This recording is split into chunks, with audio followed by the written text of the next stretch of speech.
I've been waiting for you. I want to explain to you the specific possibilities of the astrolabe. You are our leader, the one who carries the world's fate upon his shoulders.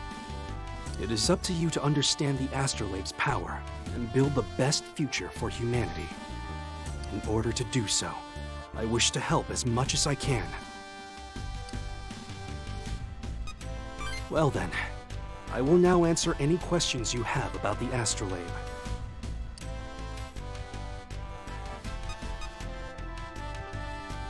There is no short answer. I will begin by explaining what can be done with the astrolabe's power. If someone were to tap its full potential, the possibilities would be nearly infinite. You could regress the world, modify it, or even recreate it. First, world regression, which is the act of returning the world to a past state. You can use the data on the past, stored in the Akashic record, to overwrite the current world. You're familiar with this, I presume, as it's what we had Alcor do after we defeated Polaris. Second, world modification. The astrolabe can rewrite the psyche of all life in the world and alter the social conscience. When I proposed to change the previous world into a meritocracy, this is how I would have accomplished it.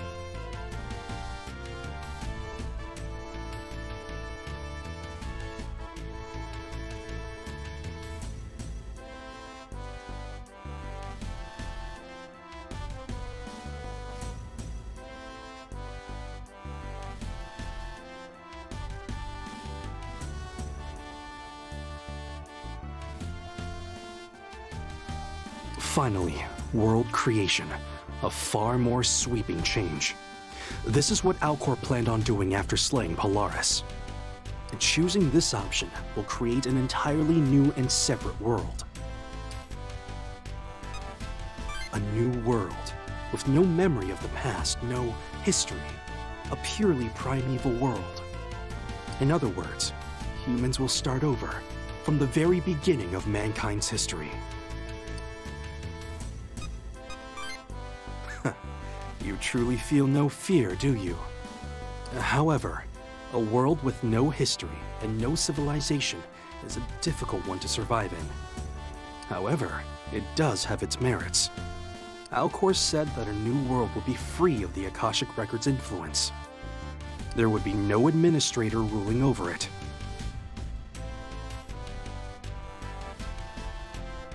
No Arcturus or Polaris. No invasions or attacks. Miyako said that without a rightful administrator, other administrators will continue to attack mankind. Yet, in a brand new world, there will be no such danger. Precisely.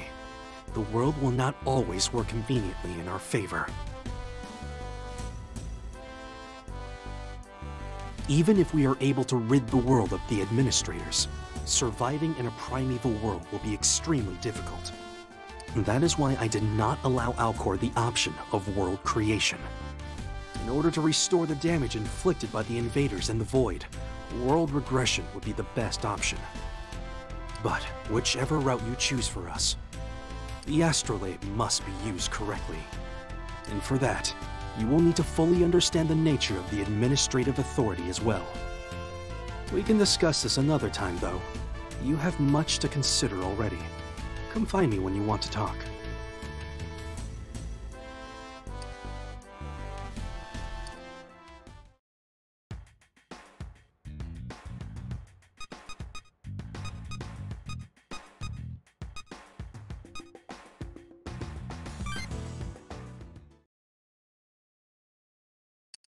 Good, you're here. We should continue where we left off last time, yes? Let's discuss the administrative authority.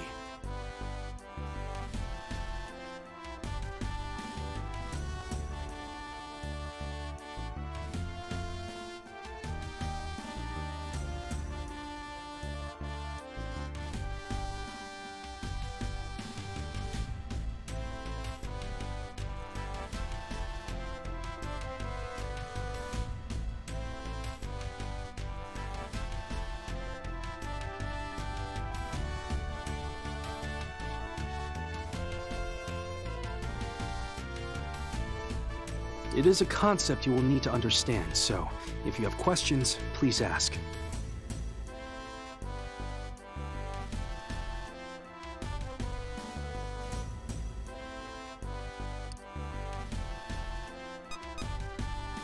You're curious what would happen to the Authority if we die, is that correct? If Arcturus had managed to kill all of us, myself included, then it would have absorbed the full administrative authority. However, now that Arcturus has been defeated, if we were all to fall somehow, the authority would pass to the next administrator in line, Uri. I presume this is why Miyako wanted to keep us alive. If we fell in combat, the authority would skip Alcor entirely and transfer to Uri instead. Her plans to make Alcor a true administrator would never come to fruition. In fact, if we die, the administrative authority would be lost to mankind forever.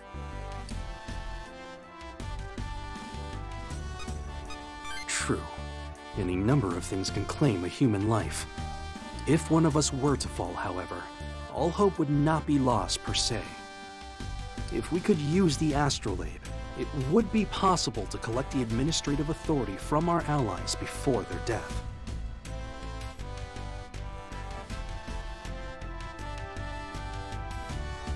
As long as there was a way to collect it, Alcor could transfer that authority to another he deemed worthy. Of course, with the astrolabe shut down, we have no way of recovering or transferring authority. So it is imperative none of us take a mortal wound in battle. If everything had gone to plan, Alcor would have continued passing down the authority from one human to the next. That was his plan, at least. He had hoped to see the true extent of human potential. I didn't pick up on this until Alcor transferred administrative authority to us, but it appears the authority grants another power to those who wield it. The power to read the human psyche and influence the world with it. Since we have the administrative authority, our will is being reflected upon this world. It's slight, but it's there. The world is slowly changing to match our wishes.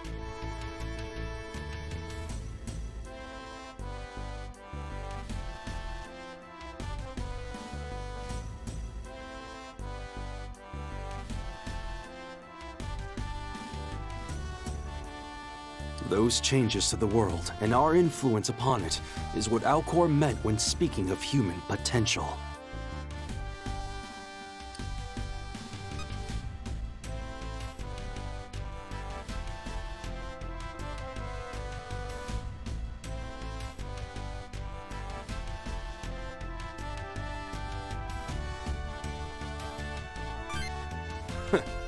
I tell you that the weight of the world rests squarely on your shoulders, and you aren't intimidated in the slightest.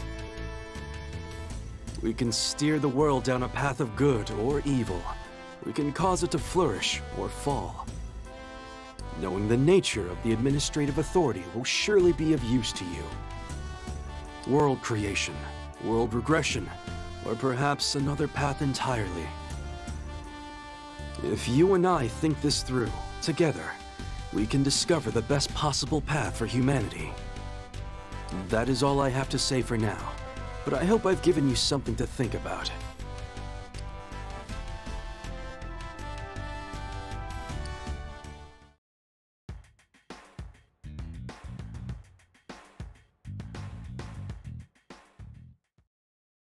Huh.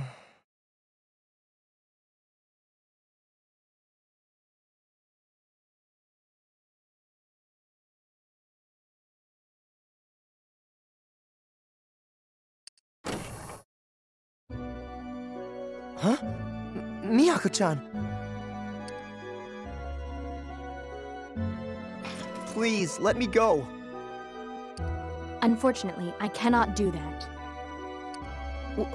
Why are you doing this? Please, stop. Saving mankind is important, obviously. And what you're doing may be right, but don't you think there could be another way? Come on, Miyako-chan. Another way. If there truly was. No, Such a miracle would simply be impossible.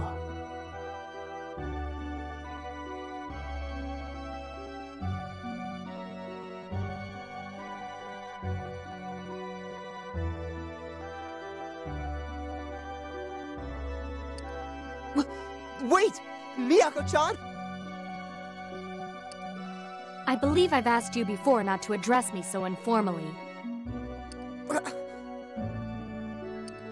We are not friends, Mr. Shijima.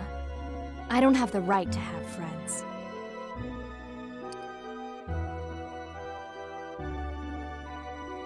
Miyako-chan?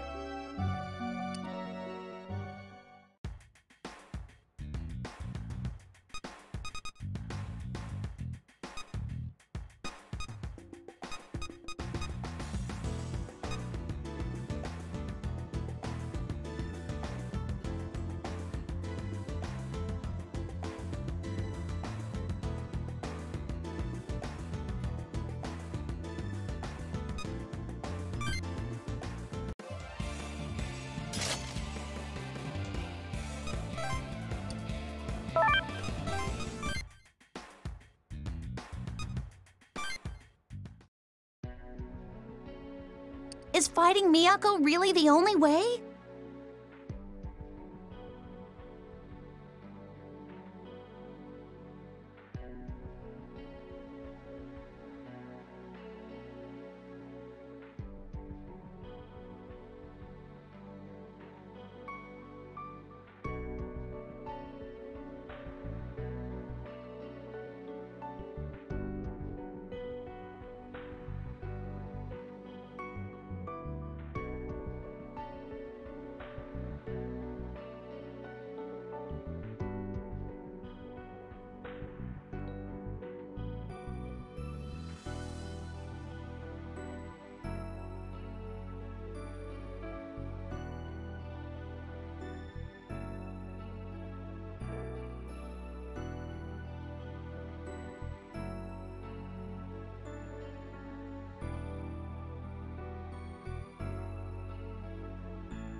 Are you still on about that, Hina?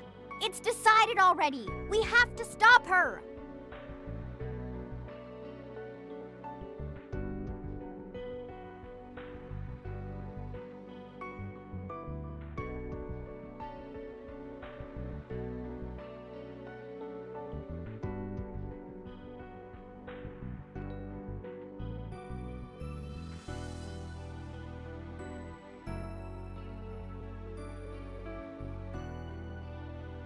Jeez, I don't want you covering my back if you're gonna act like this.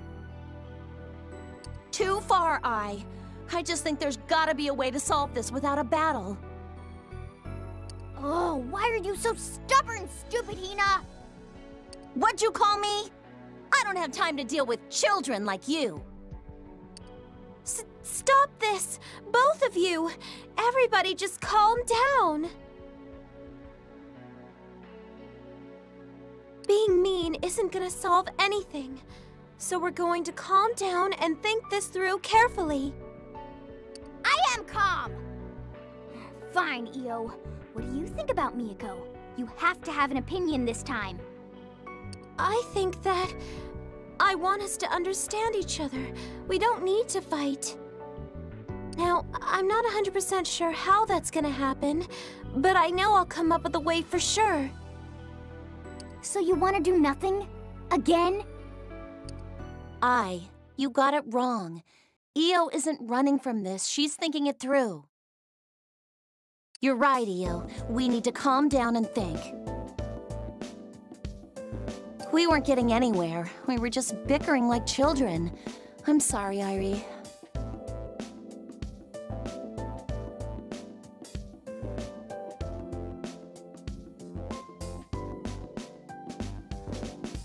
Oh, We gotta have a real talk. You're right. I'm sorry, Hinako. And I'm sorry, Io. Hey, Hina. Wanna find somewhere we can sit? Yeah, I think a change of scenery would do us some good. Later, Io.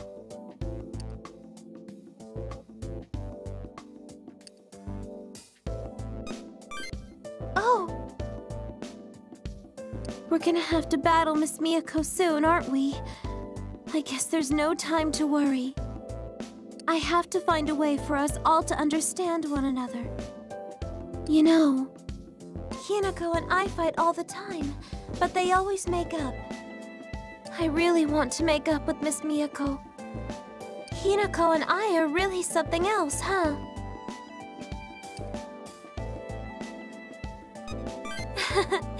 That sounds a bit silly, but I guess it's the truth. They're honest with each other. They can argue and shout and stuff, but they still trust each other. For them, fighting is a way of getting closer. As long as they're sincere, they'll always be friends. Oh, I think I get it. If I'm honest with Miss Miyako, maybe we can understand each other. I've always thought that it's important for people to try and reach an understanding, to talk things over without fighting. And it's true, but also wrong. If I want people to really open up, to really try to connect and empathize, we can't be afraid to argue, to differ, even to fight. I want to be Miss Miyako's friend. If I have to fight her to be her friend, then so be it. I'll fight as hard as I can.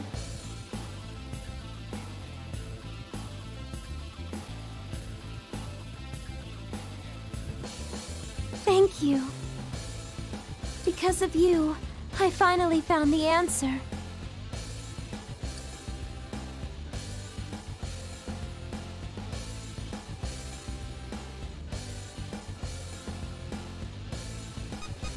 Oh no, that's not true, I think. Though I'd be really happy if that's how you felt. Let's do our best. We have to make this the last fight.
It's almost time to meet Miyako. Let's go. We have to save Daichi and stop Miss Miyako. I know we can. Once we do that, we can save Psyduke too. Indeed. This is where we shall put an end to her plans.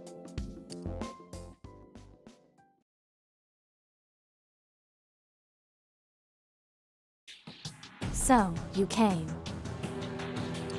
Miss Miyako! I see you've brought Shijima as well. You all came, just for me.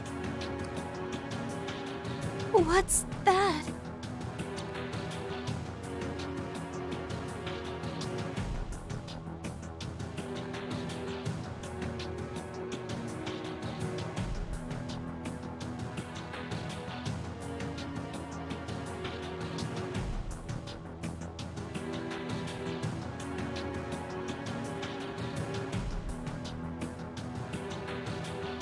Denebula, Spica, Arcturus.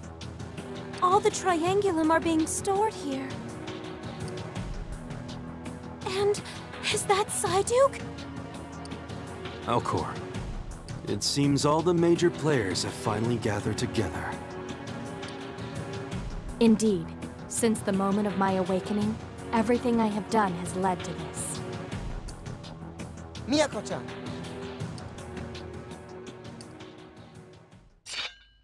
Mr. Shijima, please hold still.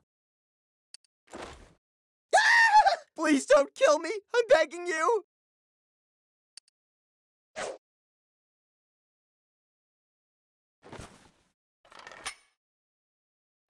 Huh? My rope?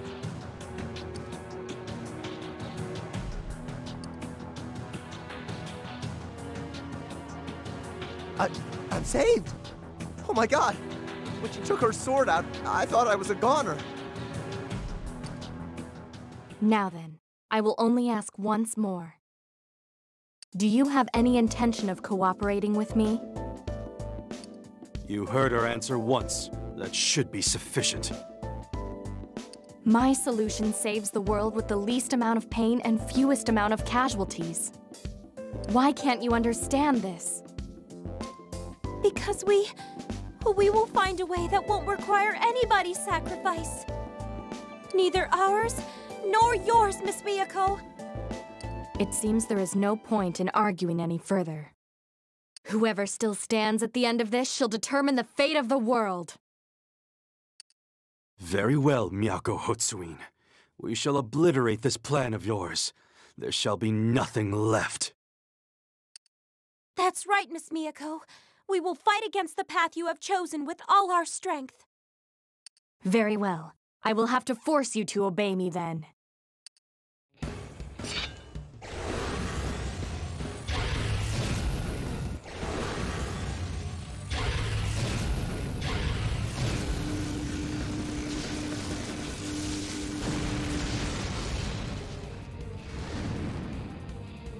Your powers will no longer work on us. I should have suspected you would find a way to neutralize my attacks. Of course we have. Eyes sharp, everyone. See that device holding Alcor?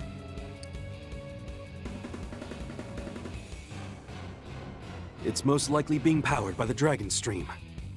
If I can reach it, I should be able to set him free. Do you really think I'll let you get any closer?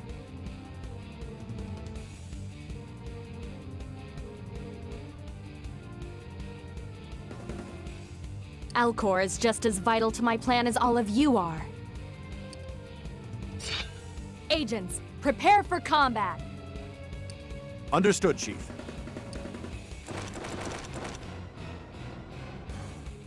Since I can now wield the power of the Dragon Stream, I should be able to operate the device holding Alcor. It won't be easy getting to him, and will likely take some time to set him free. Miyako's plans will crumble if he is released. I leave the command to you. Either we strike at Miyako directly, or strive to take back Alcor. Let's go.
Devil Survivor 2. Record. Devil Survivor 2.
am I? I see. You've chosen to resist Miyako Hotsuin's proposition, then. Thank you for saving me.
Devil Survivor 2.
Agents, stand down!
Ma'am?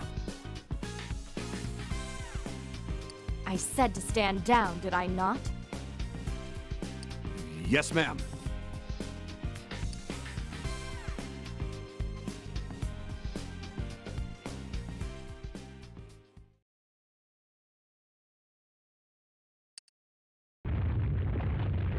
Whoa!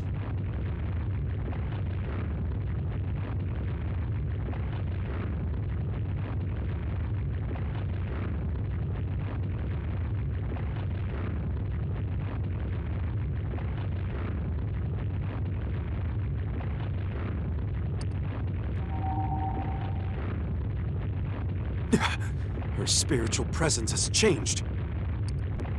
It'll take more than that to disrupt my plan.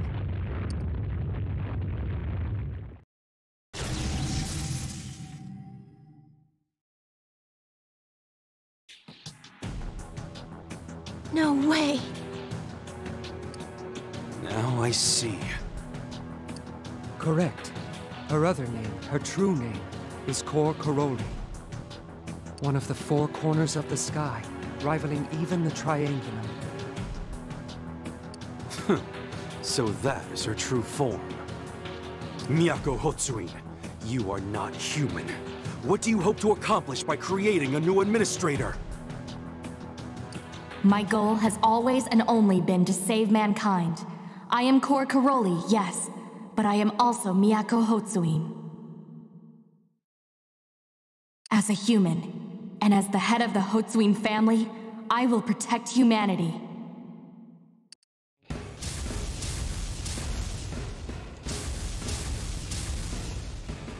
In order to do so, I shall see my plan fulfilled!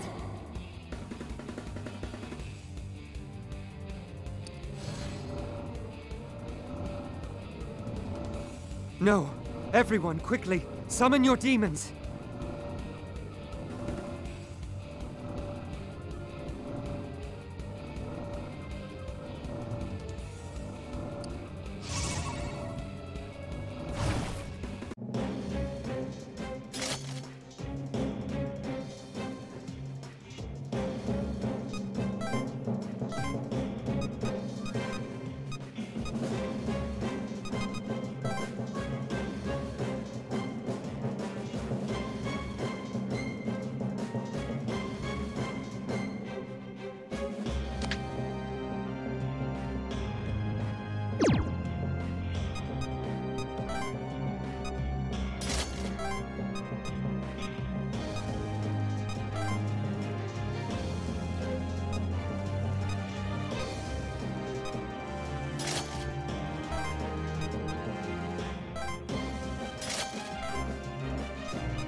Even with my powers as Core Caroli, I still couldn't win.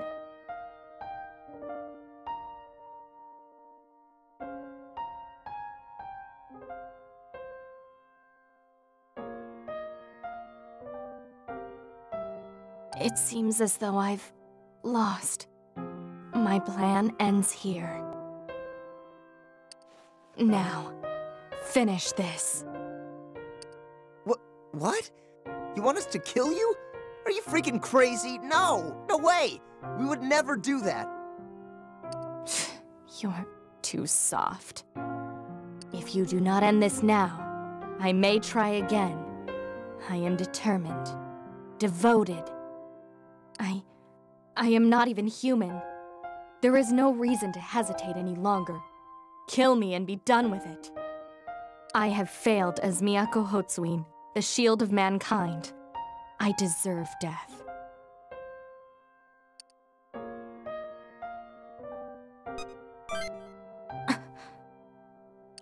I've lost all purpose. There is no reason to exist as human anymore. But you tell me to live? Of course, Miss Miyako. You may have chosen a different path, but you still wish to protect the people of our world.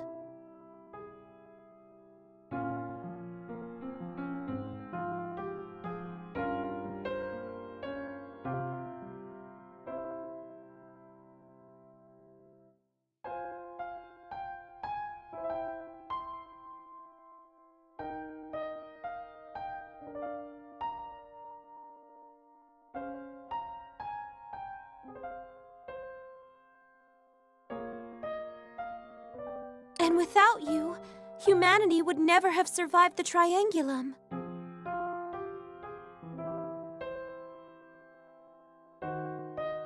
So please, don't say such horrible things. Don't say you want to die. But...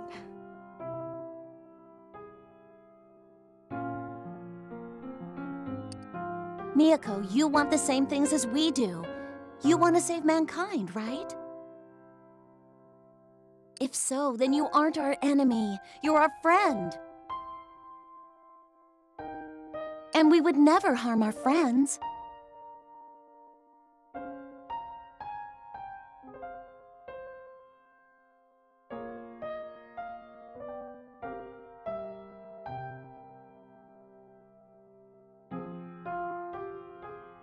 I am not human.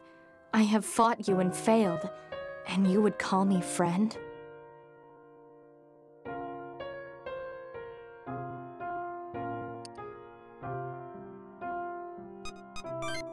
As long as you want to be our friend, we're glad to have you. I mean, we're already friends with Psyduke. We're down with the non-humans. Alcor is your friend? One of our best. Miss Miyako, you were willing to do anything to protect humankind. I suppose you're right. All I ever wanted was to keep humanity safe. That desire has always been my sole focus. Yet I cannot tell if this wish is truly mine alone. It may simply be how I was programmed to act. Perhaps my creator chose to make me this way. If that is so, I am nothing more than a tool, crafted to fulfill my creator's wishes. How can I say that I have a human side at all? What right could someone like me have to call you friends? What am I, really? Is the truth of me the human, Miyako Hotsuin? Or Kor Karoli, Canopus's tool? Canopus? Canopus is the being that created her, Ionita. Although, even I didn't know of his existence until Miyako Hotsuin informed me. Canopus is a control system, a being that monitors the whole of the Akashic Record and the administrators. He oversees the system, watching for errors, and when one is found, he corrects it. He prevents paradox from occurring in the world. Miyako Hotsuin was created to fix the damage that might occur from Yamato Hotsuin's sudden absence. My absence is a paradox? Yes. When you chose to remain behind in the Akashic Record, you left a hole in the world by your absence. Canopus interpreted this as an error. He created Miyako Hotsuin to serve in your stead.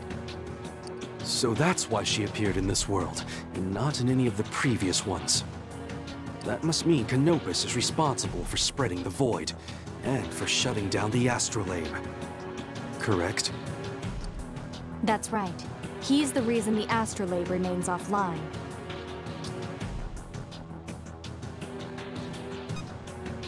Defeat Canopus? He is beyond even the administrators in power. You could even say he is the divine order of the universe. We are no match for him.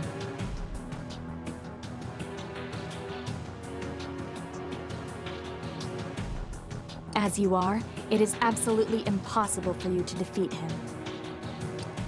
That may be true. We might not stand a chance against this Canopus. At least not now.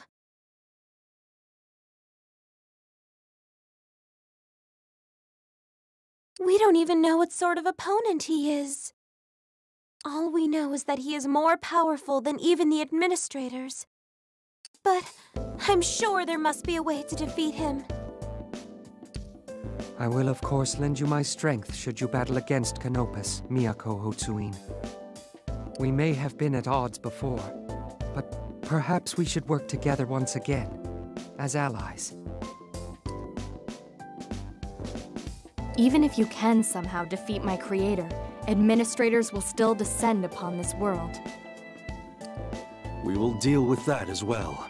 We can save this world without sacrifice.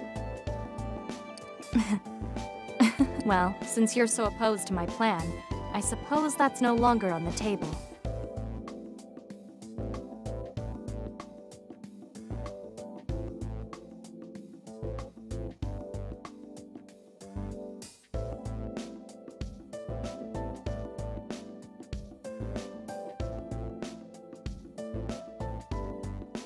I have failed to force you into concordances with it. There is nothing else I can do. So, if I wish to continue to defend humanity, my only hope lies with you.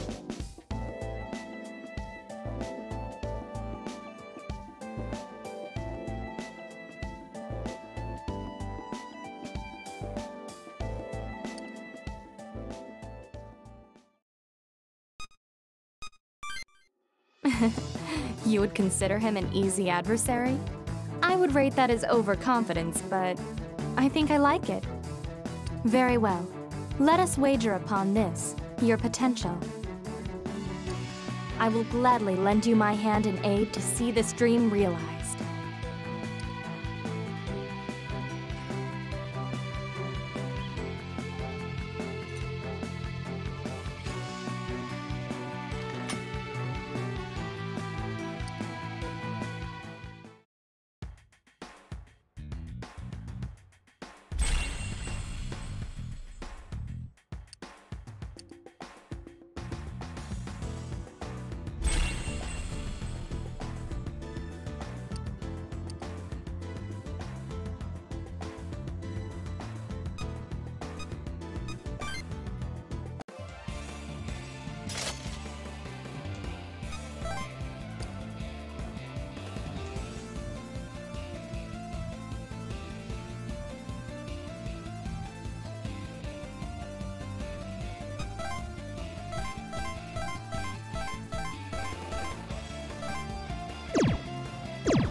So, it's cool if we use the Tokyo branch for our headquarters now? I'm pretty sure the Gyps guys from before thought we were, you know, traitors. There is no need to worry. I have told all Gyps agents that you are once again cooperating with me. I'm having the agents focus their attention on defending civilians from demons and moving them away from the void. We appreciate everything they're doing. It's good to know we aren't turning a blind eye to the less fortunate, even when Canopus is our priority. There is no need to thank me. My purpose, my duty to protect humanity has not changed. Then, there are questions I have for you and Alcor. So, what are they? Please, ask me anything. First, what exactly is Canopus? We'll need to understand that before we can devise a plan to deal with him. At this moment, Canopus is the most powerful and dangerous enemy that humanity and this world have ever faced. All I know of Canopus is what I have learned from Miyako Hotsuin. Perhaps she should be the one to explain. Very well. I will answer any questions you have about Canopus. Canopus is a control system that oversees the Akashic Record and the administrators. The administrator manipulates the astrolabe in the Akashic Record in order to control our world, past, present, and future. Let us call that concept the administrator system. When the system is struck by an error too far-reaching to be amended by the administrator, Canopus steps forth. He is the divine order of the universe itself, the final line of defense for the colossal structure of the Akashic Record. What in the world could have activated that thing this time? I believe it's because a being that was not a true administrator, namely me, regressed the world. We regressed the world and Canopus woke up? Correct. Only an administrator may make such a sweeping change to the Akashic Record. As I am not a true and rightful administrator, Canopus could not ignore my actions. So he must have awoken when we defeated Polaris. And he's been interfering with this world ever since then? Not quite. Until now, Canopus has shut himself down twice and reactivated twice. Let me see. Would you like me to explain what has happened in this world regarding Canopus up until now?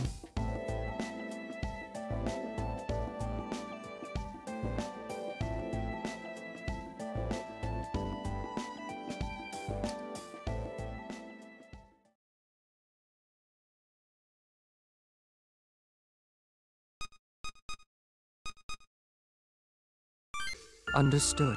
This all began when we defeated Polaris.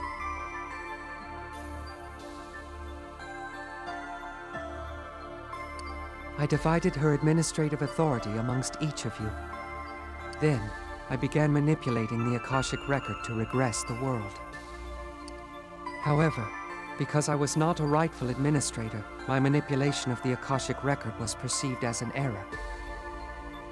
That action triggered Canopus's awakening. He began to attack me as I attempted the regression. Shining One, you may not remember, but you shielded me from his attack. However, in your selflessness, the attack from Canopus began unraveling your data in the record. Nevertheless, you bought me enough time to finish the first regression. In the new world, you did not exist, for the damage to your data was too great. So that's why he wasn't there in the second world. At the time, I had no idea about the existence of Canopus, or what had truly happened to the Shining One. After the regression, there was no more need for me to manipulate the Akashic Record. Therefore, Canopus ceased his assault on me. After, Canopus still registered the lack of an administrator as an error, and so he created Arcturus.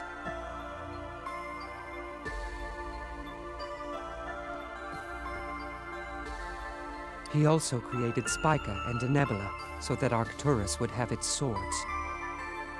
Canopus then ceased his activity, concluding that all errors had been amended. So, Canopus created the Triangulum? I had no idea. They are instruments of death, crafted by the divine order of the universe. The second world began with the creation of the Triangulum and the disappearance of the Shining One. In the second one, you fought the Administrator and its swords without the Shining One's leadership. After the dreadful final battle, you managed to repel the invaders. Yet, the world was all but destroyed. Everyone save Yamato Hotsuin and myself had been lost. Yamato Hotsuin and I decided to regress the world once more, but in order to restore the Shining One's data, Yamato Hotsuin decided to remain in the Akasha Stratum. He managed to resurrect the Shining One in the third world.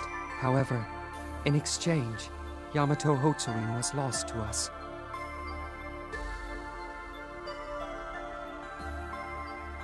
Sensing the world was undergoing another regression, Canopus stirred once more. However, I was able to complete the second regression before Canopus began his assault on me. But as I was not a true administrator, the Triangulum were reincarnated once more. As a further measure to safeguard the system, Canopus shut down all functions of the astrolabe. All that remained was the restoration function that Yamato Hotsuin was directly manipulating.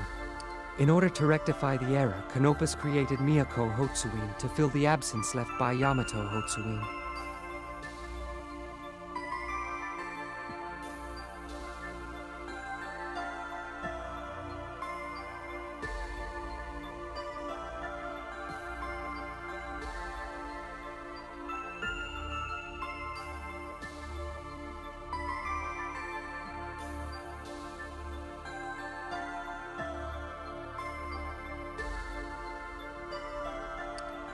And that is why I possess this duality, both human and non-human, created by Canopus.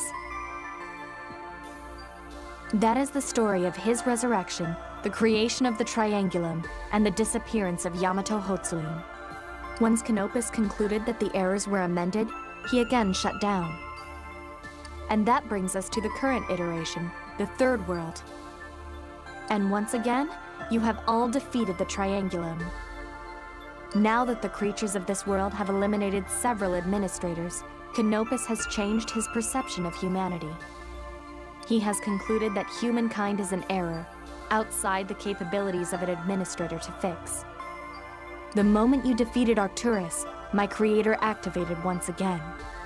This time, to eliminate the fatal error within the administrator system, humanity itself. Where the error? Canopus is the force behind the spread of the void, and the one keeping the astrolabe shut down. Judging by the current rate of expansion, the void will completely envelop the world. By tonight. Well, that is the entire story up until now. Did you understand all that? In that case, I suggest we plan our response right away. You're right. Let's get to it. As I see it, we have two main problems. Canopus and the remaining administrators. Canopus is our first priority. If we don't deal with him, the void will consume the world. If we can stop him, the void will halt as well, and the astrolabe should reactivate. Then, we can restore this ruined world through another regression. However, even if we are able to defeat Canopus, other administrators may invade in the future. Isn't that correct, Miyako? Yes, unfortunately. Polaris and Arcturus weren't the last of the administrators. There's a long line of beings ready to take their place. Urai, Alfirk, Alderamin, Deneb. Each has a number of swords that serve them. We are frighteningly outnumbered, to say the least. Humanity has eliminated 3 administrators. They surely perceive us as a grave threat. It is likely the other administrators will come in the near future in order to purge humankind. Frighteningly outnumbered. If that's the case, do we even stand a chance? We only barely won against Arcturus and Polaris. Yes, We will have to deal with them in time, but... for now, we should focus on defeating Canopus and reactivating the astrolabe. Maybe we can find a solution to the other administrators once we have the astrolabe. But either way, we need it. The astrolabe is our only hope to restore the world. I agree. However, we cannot discount Canopus's power. He is the divine order of the universe itself. We're mere pawns before the order that he governs. He is far too powerful an enemy. Arcturus and Polaris were formidable foes, but Canopus is even more of a threat than they. Not only that, first of all, Canopus does not exist within this world, or even within the Akasha stratum. He exists completely beyond our realm. Furthermore, he is beyond the concept of death itself. His body is immortal. Canopus is an eternal entity. He will never cease to function. Eternal entity? Do you mean to say those things that attacked Chief Yamato in the Akasha stratum? Those invincible creatures didn't appear in the app's database. Do you know anything about them? Are they related to Canopus somehow? If they weren't in the database, you likely faced shards of Canopus. Even if they are just fragments of his being, they too are invincible. Sounds about right. Those things were troublesome. As I have said, Canopus is the divine order of the universe itself.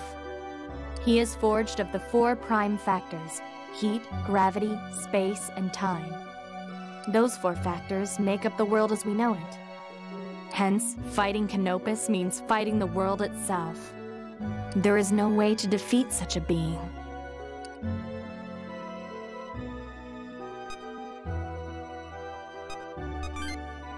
Let me explain it this way. What happens when one tries to set fire ablaze? Nothing. And fighting water with more water? Equally pointless. The only effective pairing is to match fire and water against each other. Canopus is made of the factors that govern the physical world, so he has infinite defenses. He can negate any attack. At the same time, his own attacks are always fatal to those who would oppose him. Therefore, we must acknowledge that Canopus is an invincible foe. Our only hope would be to somehow gain dominance over the 4 factors that he controls. So, we need a solution to the following problems. How to reach Canopus, how to counteract his invincibility, and what to do with the prime factors he controls. So it would seem. I should be able to find a way to reach him, so please leave that to me. If I modify the special terminal in the Sky Tower, we should be able to reach Canopus through that. I believe that she can. Miyako Hotsuin was created by Canopus.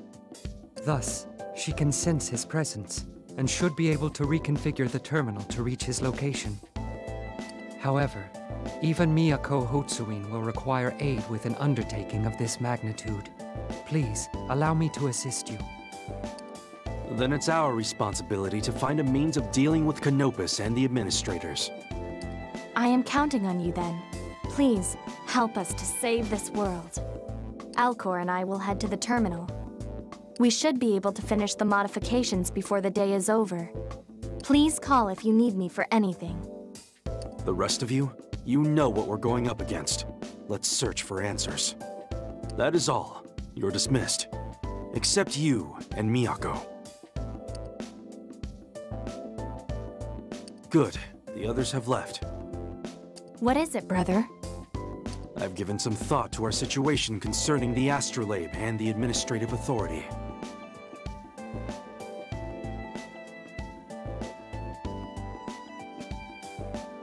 Now, I would like the 2 of you to brainstorm with me. I would, and gladly. However, I really should begin work on the terminal modifications. That is certainly a top priority. However, if you have time to spare, I want to make use of your intellect. My intellect? Thank you, brother. I am honored by your kindness. All this time I had feared you hated me. Do not think yourself too grand, Vixen, but you have your uses. That's the only reason I agreed to let you live.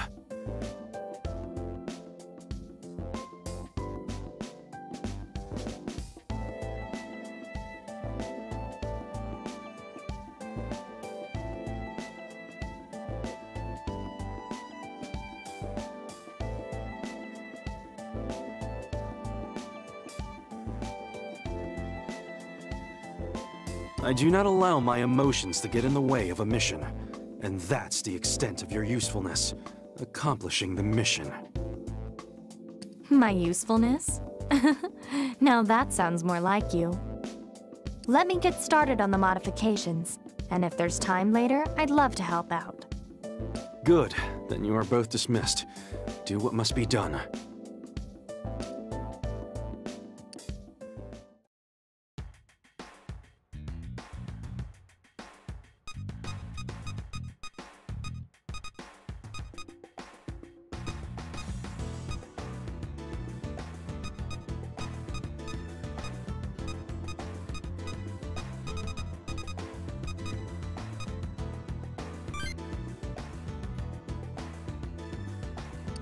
Oh, hey you.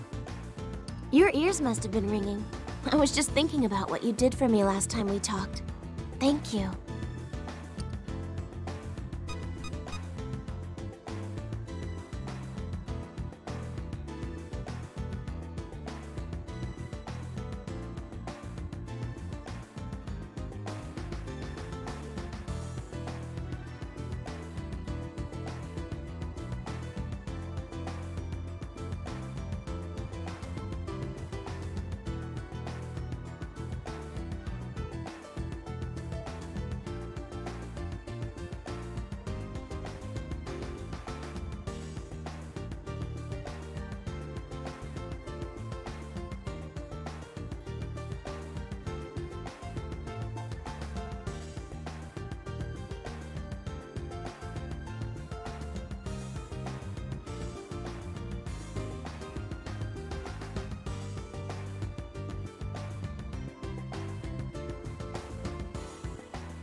Oh, we're playing doctor now? Sounds fun, but you don't need to worry about me. Mako's been really sweet to me too. Maybe a little too sweet. Still, thanks to that, things have been much easier for me. Even Fumi's become more cooperative. I guess not if it gets Fumi to act the way she did. Just kidding.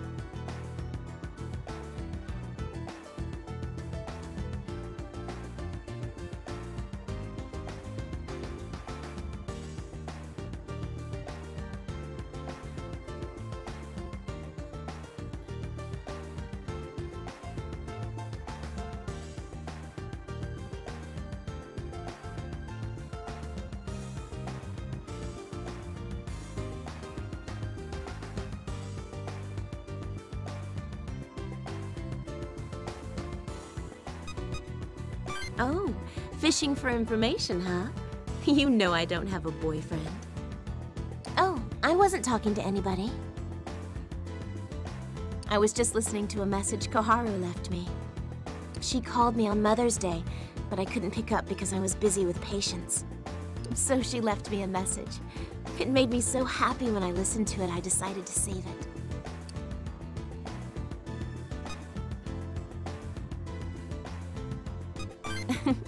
It's a little strange, isn't it?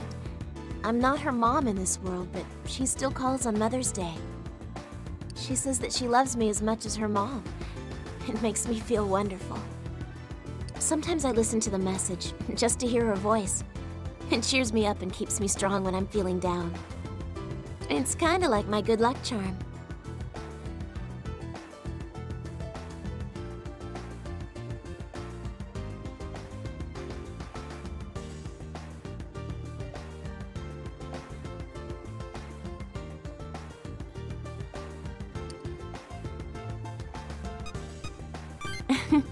You really want to?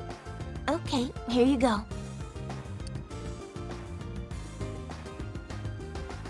Can I talk now? Hi, Otome. Thank you for playing with me all the time.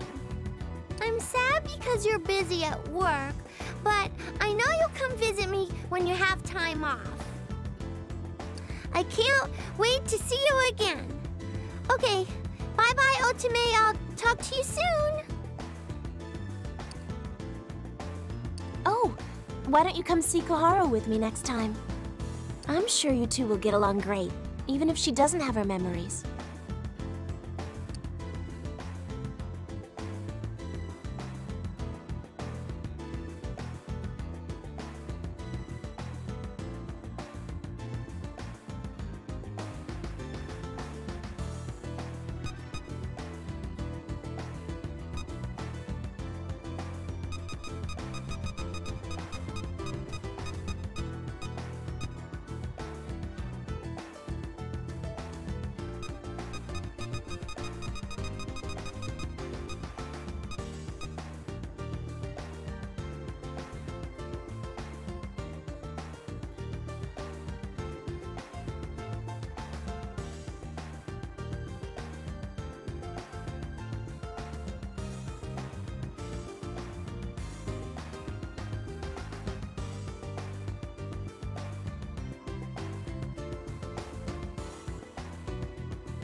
Wonderful.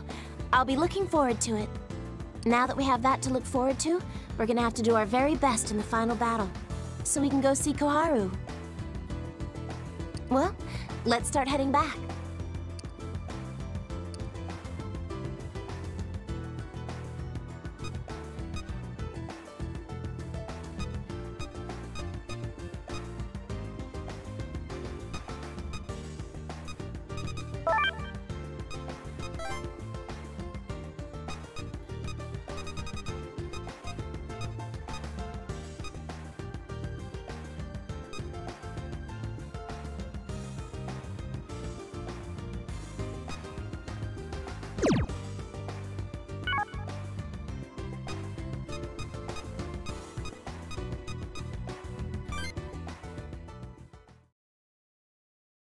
Ah, Shining One.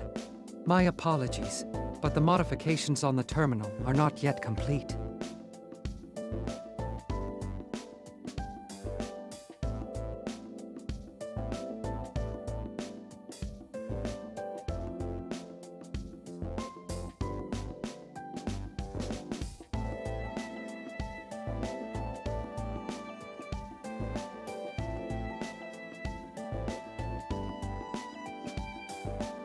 I was just thinking on how we shall put the astrolabe to use, once we have control of it, of course.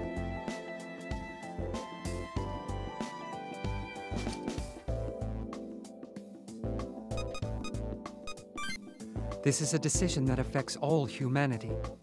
It would be best for humans to decide. However, I will happily listen to your opinions.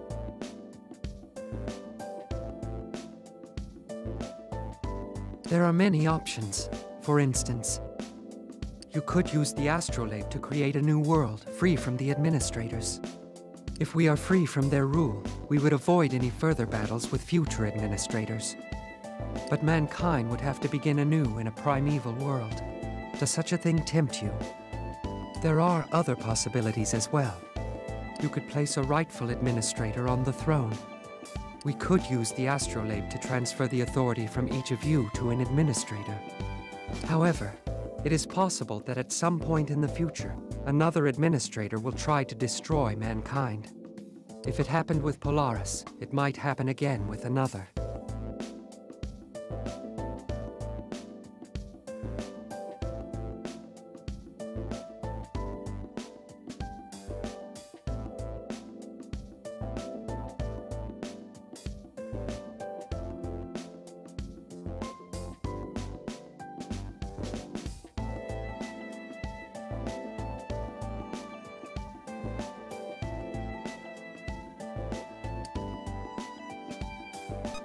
That is unlikely.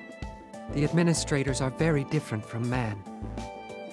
They do not think or behave in the same way as you do.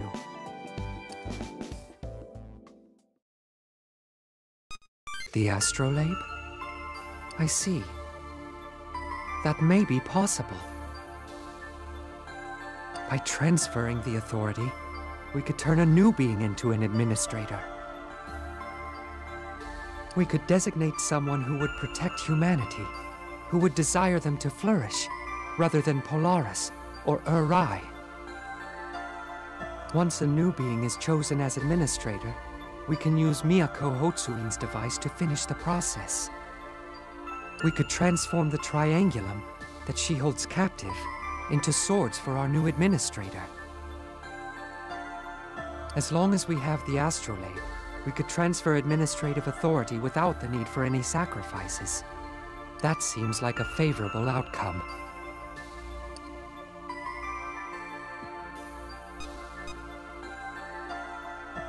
I could volunteer for the task. However, it would leave us with another large issue to contend with. In 2,000 years, when Rai comes, I will have to abdicate the throne. Since I was originally created as a sword, I must follow the rules of the system. The same holds true for Miyako Hotsuin, since she was created by Canopus. Beings born into the administrator system are bound by its laws. If we wish to ensure humanity's safety for all eternity, we will need someone else who will side with you.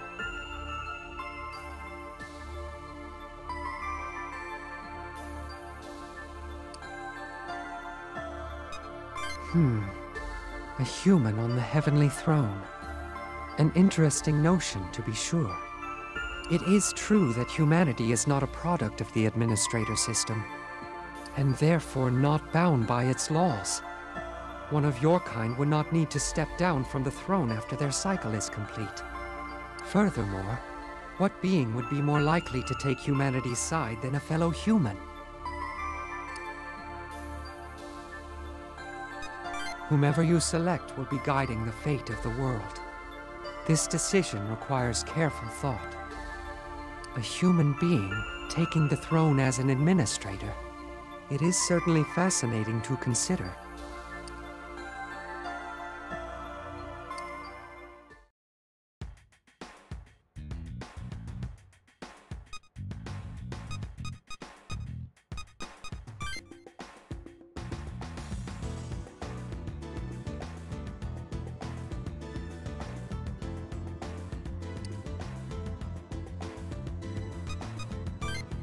Oh, hey!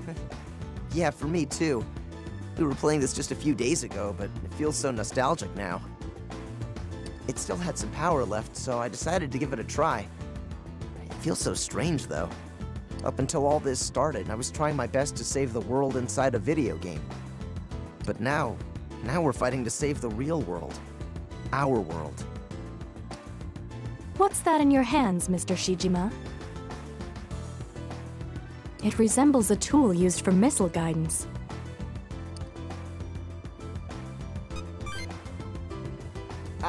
No, it isn't. Why do you feel the need to grief people and complicate every conversation?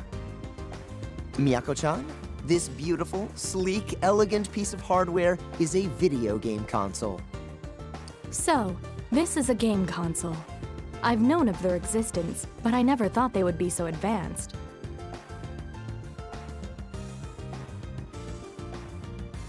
Huh? You don't normally play games and stuff? What am I saying? Of course you don't.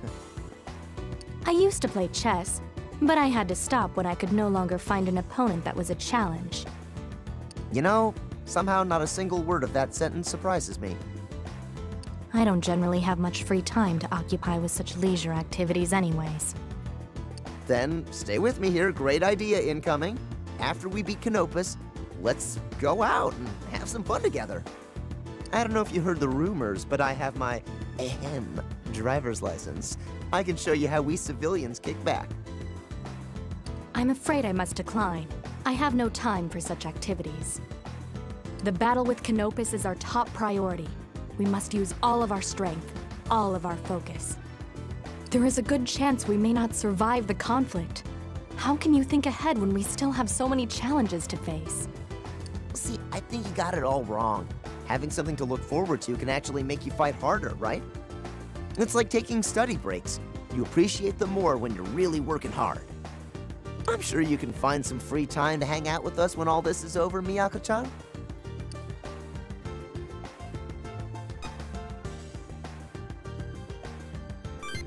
See, he knows it's important to have fun every once in a while. What do you say?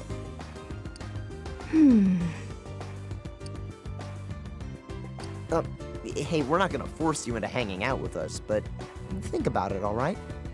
Tell you what, why don't you borrow this? It can be your first step into the realm of leisure. It's easy, just the best way for an average teenager to have some fun.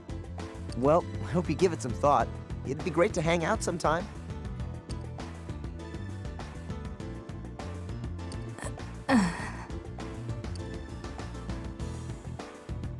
Mr. Shijima is a rather strange person. Speaking with him makes me feel as though this upcoming battle with Canopus is of little consequence. He manages to brighten up everyone's lives and makes people smile. It's a very unique gift.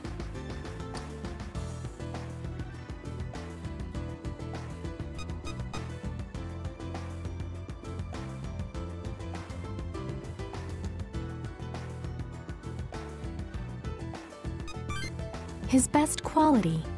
I see. It is exactly as I expected from someone who could call himself your friend.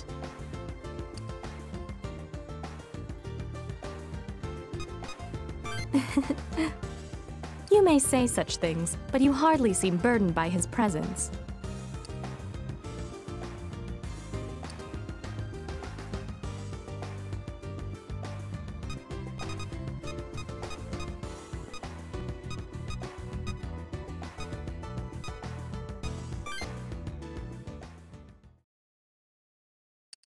Oh, it's you.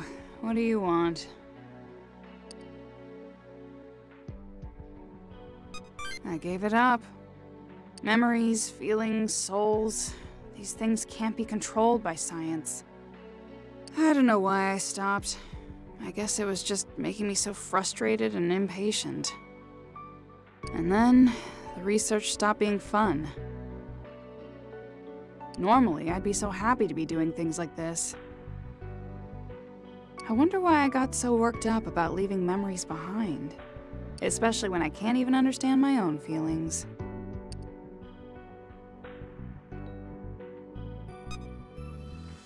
Huh. That's probably what it is. You're actually pretty intelligent, you know that? I excluded that possibility from the start because, well, because it sounded pretty stupid. I see. That means they weren't bad after all. Yeah, I guess that's it. Sometimes the idiocy was exhausting, but overall, it was pretty fun. I can't believe I was affected by such normal desires. Maybe it's my fault. I mean, I keep hanging around with people far below my own intelligence. Daichi is definitely the sovereign king of stupid. There's this idiotic aphorism that stupidity is contagious. Maybe it's true. Anyways, I wanted to keep my memories and feelings from this world in their complete form. For that stupid reason.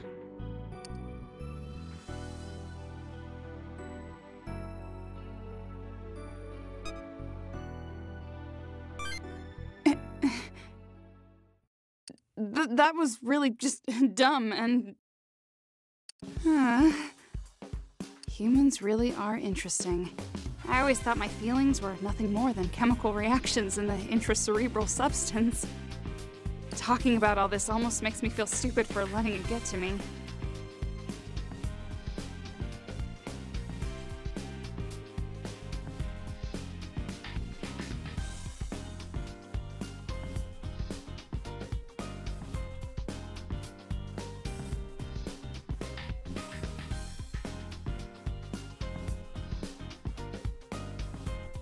We should wait until we defeat Canopus first. But then we can think about everything ahead of us.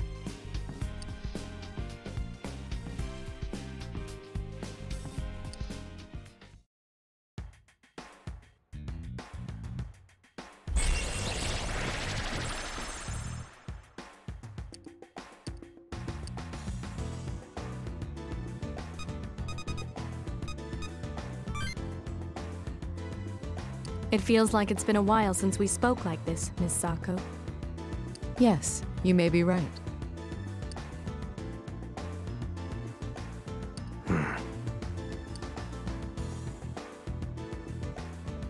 Yes, an absolute coincidence. I just so happened upon Sako and Miyako talking as I was passing by. They are likely discussing that question we spoke of last time.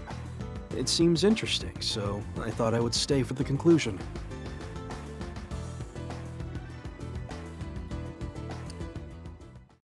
Chief, do you remember that question about the runaway train you asked me once? How nostalgic. As I recall, you were unable to provide an answer. Yes. I have one now, though. Pray tell. Chief Miyako, please, allow me to join you again. Pardon me, is that your answer? You were on your own because you were so capable. But there are only so many lives you can save when you're alone. That's why you had no choice but to sacrifice the few to save the many. Which is why I ask that you use me. I will be your support. If you ever have to make that choice again, let me worry alongside you. Let me help you work toward a better solution. And if we still must sacrifice the few, then I will go and save them myself. The world's problems are not simple enough to solve on two rails.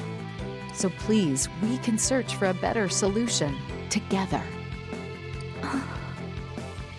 This is how you overcome so many challenges? Combining strengths to complement one another.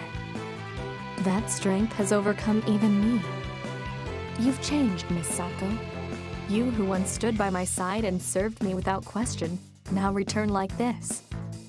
And might I add, very assertive as well. There are people that helped me change. One of them, an easygoing youth who is wonderful enough to accept every part of me. The other, a man who won't forgive idleness and guides me with his determination and the occasional admonishing speech.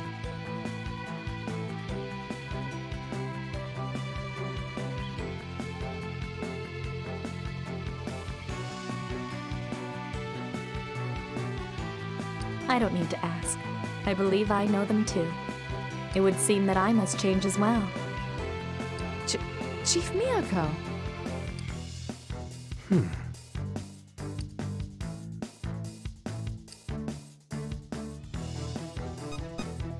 That is unnecessary. Besides, you are far better at that sort of thing. He's still rather soft. I suppose that's what makes him who he is.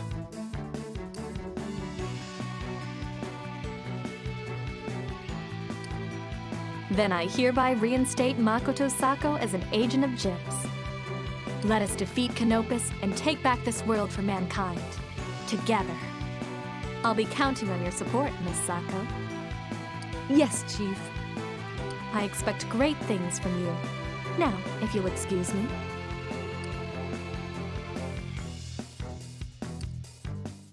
Oh, hello. I didn't know you were there.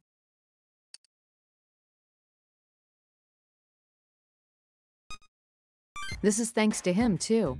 I must find him and... No, that won't be necessary. The best way to show him gratitude is to take action. Still, let me thank you for changing who I am. Thank you very much.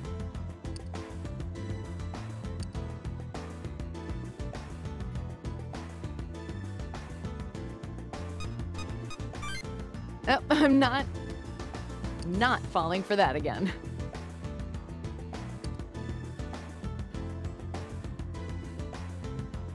Let's go together. Now there's nobody that can defeat us.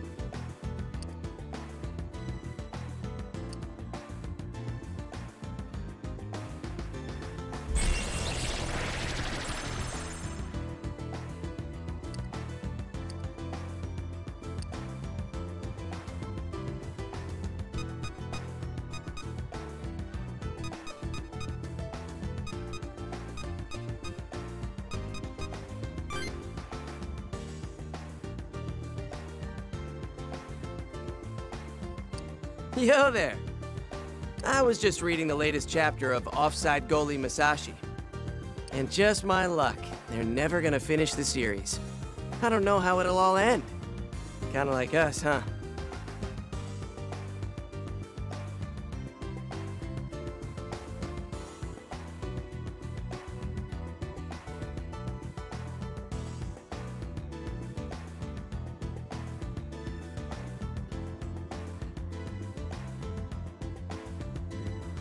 What fate lies ahead for Demon Smasher Joe and his plucky band of junior Demon Smashers?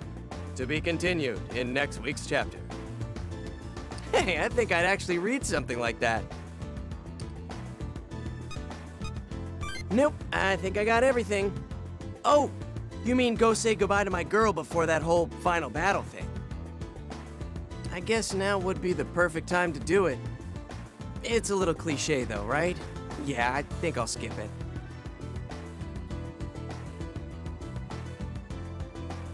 Her Royal Hotsuin-ness sent over some medical supplies, so she's gonna be just fine.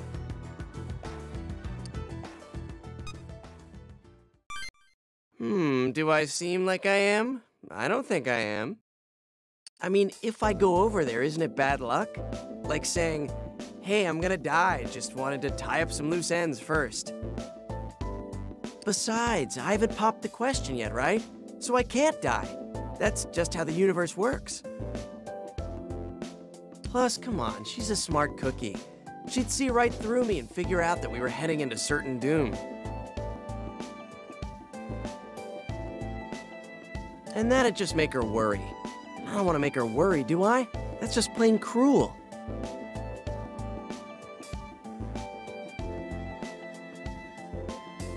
So, nope. I say we waltz over there, take down Cornucopus, and then waltz back like nothing happened.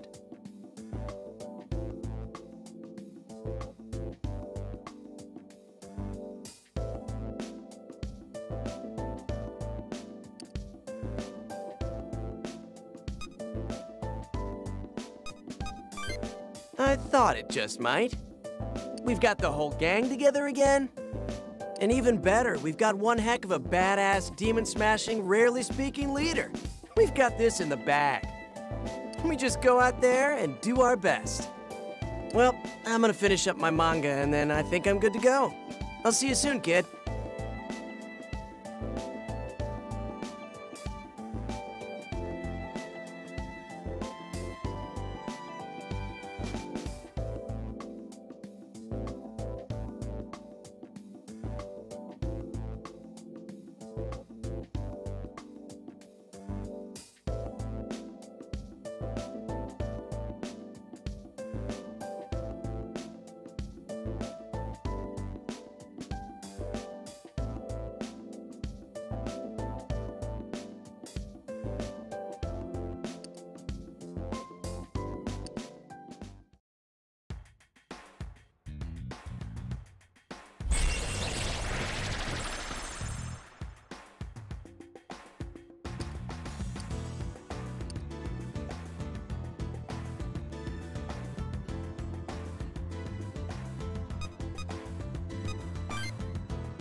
Oh, good day. You have perfect timing. As the three of us are gathered here, perhaps we should continue the conversation we were having. I suppose we should. I want to talk about what we should do with the world after Canopus is gone. We need to find a way to stop an endless stream of administrator invasions.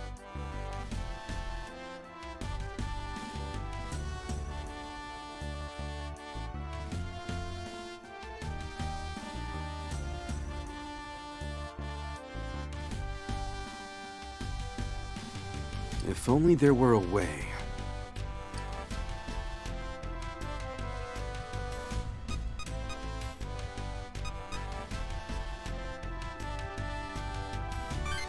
Just as we spoke of before. Use the astrolabe to create a new world. Should we create a new world, it would exist beyond the realm of the Akashic Record. In other words, it would not be under the control of the administrator system.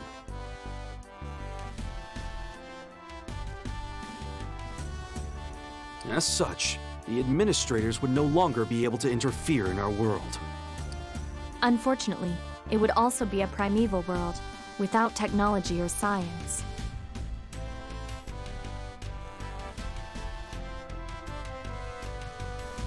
Those would not be the easiest conditions for humanity's survival. I agree. To abandon our world simply because we've been invaded would be the same as admitting defeat. That is hardly the most ideal path for humanity. If only there was a way we could avoid sacrificing all that we have built.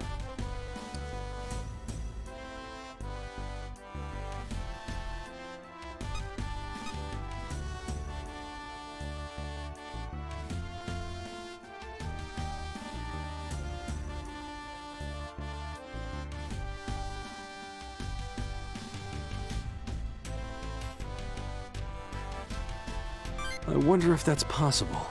Could we transform the primeval world into a more modern one? Perhaps, but remember, in the new world, we wouldn't have access to the astrolabe. You're right. If only there was a way to modify the world without the use of the astrolabe.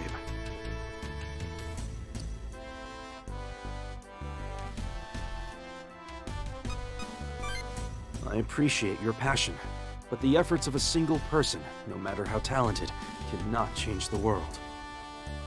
We need something more powerful, something like the administrative authority. Brother, what do you mean? The administrative authority has the power to reflect one's will onto the world. This could be used to our advantage.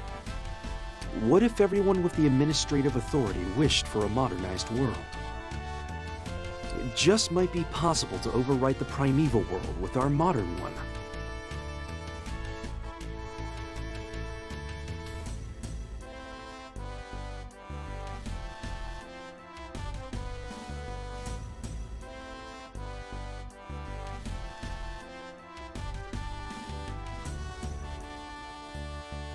That sounds possible, in theory at least, but...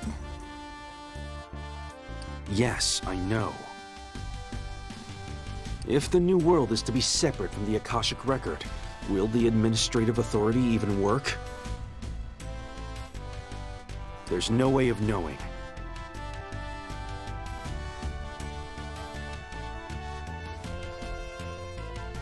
That's one problem.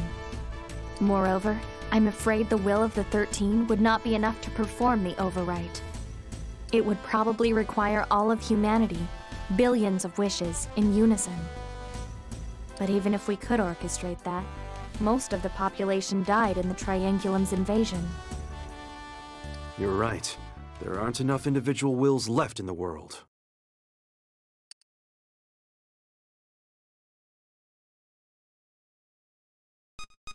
I see. Of course. Everyone who's died is still within the Akashic Record. All of humanity's will yet exists, housed within the Akashic Record. If we can transfer the administrative authority like Alcor did, maybe we can do it. We won't divide it 13 ways, but rather billions of ways, to everyone. Then, we would have enough will to reshape the new world. What do you think? Brother, that just might work. Right. It just might.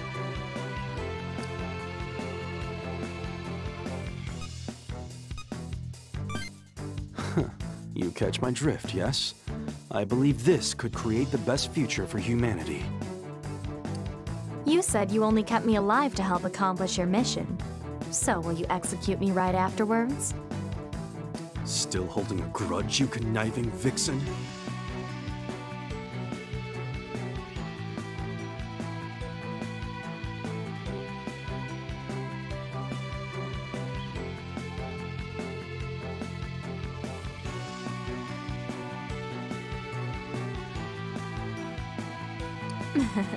You call me Vixen, but whenever he is involved, you come wagging your tail like a good little lapdog.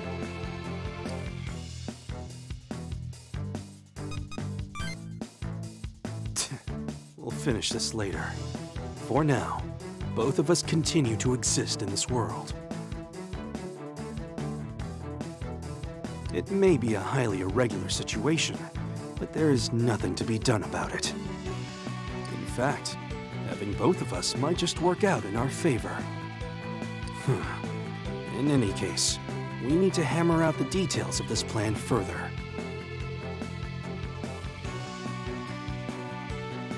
Let's part ways and consider it some more.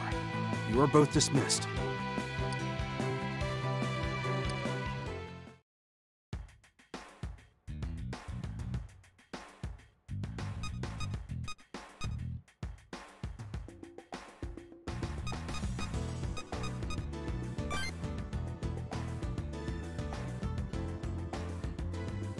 May I have a moment, please?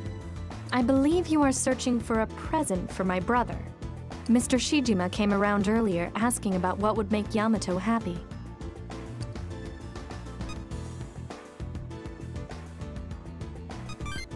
I cannot fathom my brother enjoying anything. Still, I told Mr. Shijima perhaps he can take him to a foreign— Oh! You vixen. What deceit are you putting into his head? I held my tongue until now, circumstances as they were, but let me assure you, if you ever so much as think about devising another foolish scheme, I will make sure you regret it. Brother, you may be adept at reading the dragon stream, but unfortunately, your skill in reading a room is sorely lacking. Mocking me, are you? I acknowledge your courage. As a reward, I shall kill you. Well, I must repay such a generous reward. Now, let me think. How about I grant you the privilege to die a slow, miserable death of dehydration in the center of the vast Sahara? What did you say to me? Or perhaps, oh, this one's delightful. You could drown in the crystal clear waters of the Aegean Sea. Lovely, no? What's the meaning of this? Well, anyways, I'm sure you're quite exhausted, what with all the fighting and regressing the world twice. Why not leave Gyps in my care and abandon your responsibilities as a Hotsuin? Use the time you're given as a member of the human race to enrich your knowledge through practical learning. Miyako, how dare you? And after a suitable amount of time, do the world a lovely favor. Go off somewhere and die an incredibly gruesome death.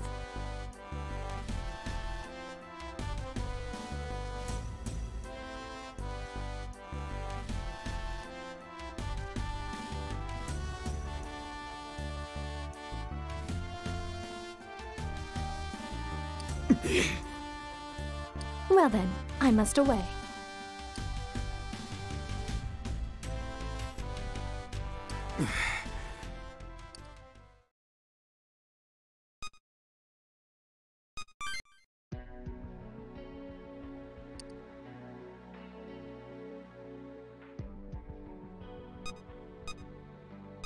I'm fine. It seems we've wasted time we do not have. I must be going. Take care. Go off somewhere, huh?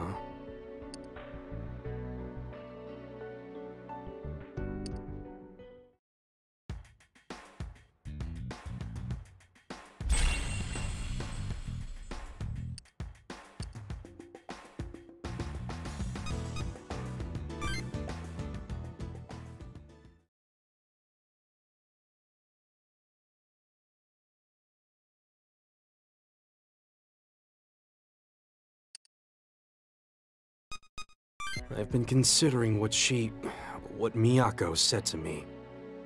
As head of the Hotsuin family, I am unable to leave Japan due to my importance to its national defense.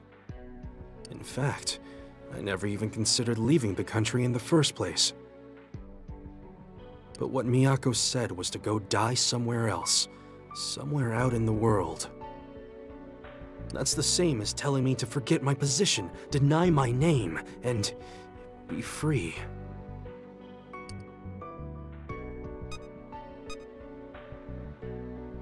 No, I suppose not. There is one thing I would like to try.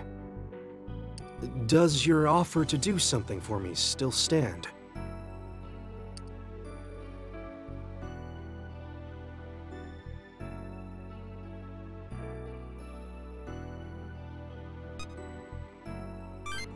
This isn't because of what she said.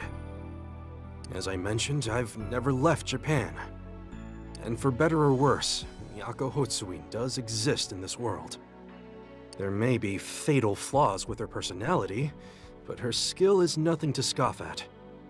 And I thought, perhaps it wouldn't be a terrible idea to leave Gyps to her and go on a journey.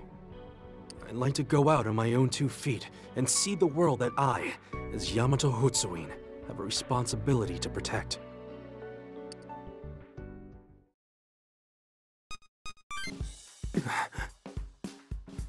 Of course, my sworn friend. We shall always be together.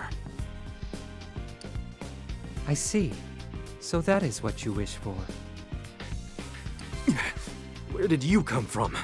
You're worse than the blasted demons. I heard from Daichi Shijima that the Shining One wished to give Yamato Hotsuin a gift. May I accompany you as well? Must you tag along?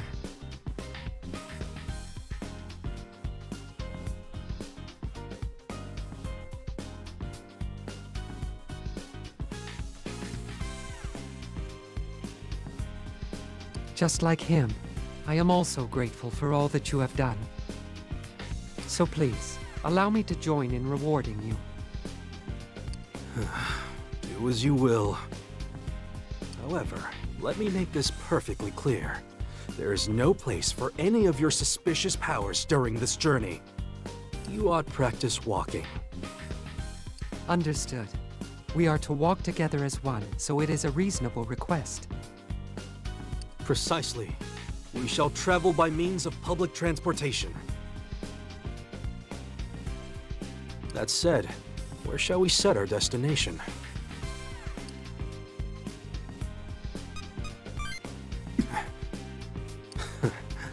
You're right. The future and all its possibilities are in our hands. That doesn't sound too bad at all.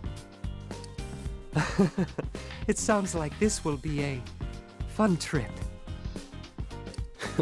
With the 2 of you. It is for that dream which we shall win this final battle.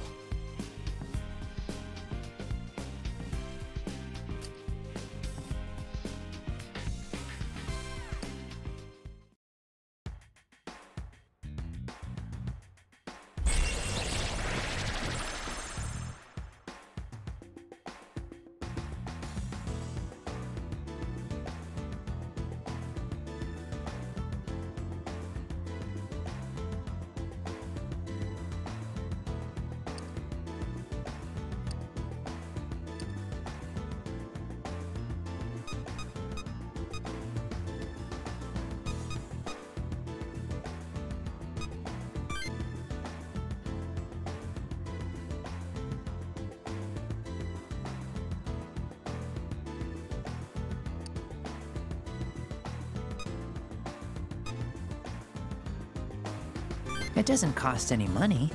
I'm simply done with making my new chawanmushi, so I wanted Miyako to have some. That's good. Theoretically, the best. I do not require it. I have no reason to accept your charity. You do so have a reason. You became our friend. So, it's a peace chawanmushi. I put everybody's wishes into it.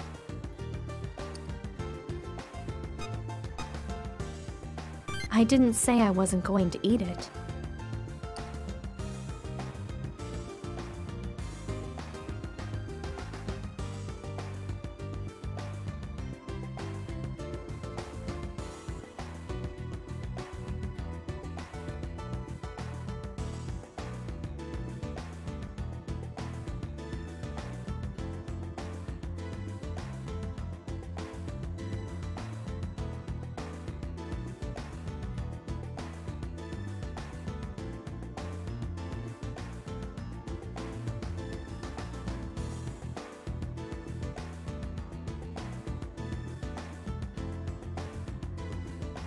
What's with that look?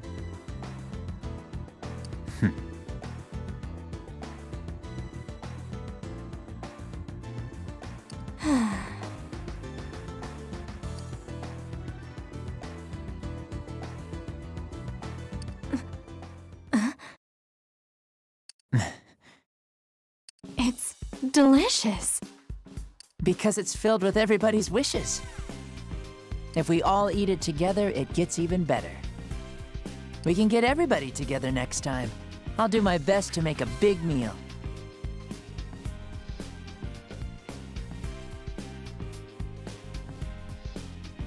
Eat with everybody? I don't remember the last time I ate with others. Eating was simply a way to supply nourishment. It never occurred to me that it should be an enjoyable activity as well. Miyako, you eat alone? Most often, yes. Occasionally there were dinners with military and government officials, but that was no different than eating alone.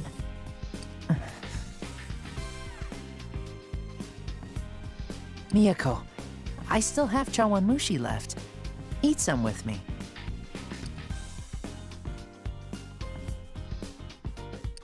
They're all really good.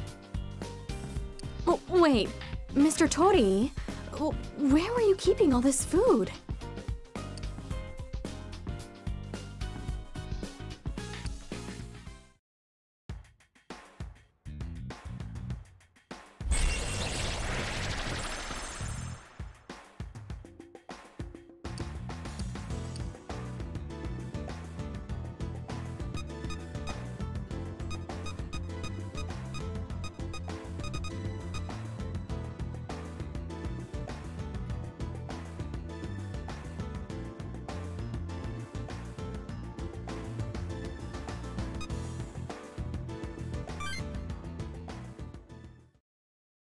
Baby, they said the Black Scar's practically just around the corner. We gotta go. It's gonna come here, isn't it? Come on, we have to go before it swallows up all of Tokyo. Wait, then where can we go?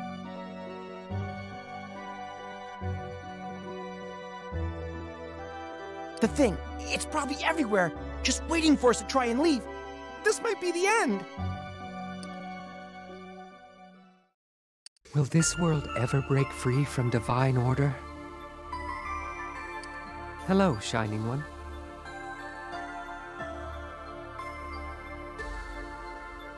In the past, you showed me what it is to be human. You cleared my anguish with the light of your potential. However, I used that potential as an excuse. I fear I forced you to accept that vast power. Yes, the power that allows humans to weave the fate of this world. Sometimes a power so great can become the chains that bind freedom. Alas, was it a mistake to entrust you with such power? I wanted to see the world that someone with your inherent potential could create. I wanted to see how you live in that new world, free from Polaris's control. Shining One, may I wager on your potential once again? Please, show me the new futures you can create.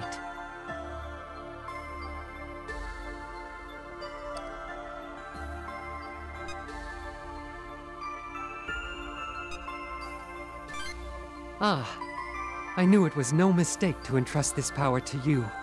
Thank you, Shining One. Thank you. I must return to my work. Farewell for now, Shining One.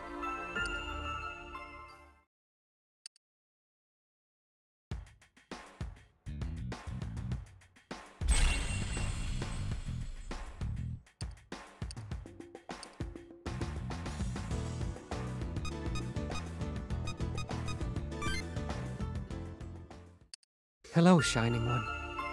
I was thinking about Miyako Hotsuin. I feel she may be seeking to avoid contact with me. That's what it is.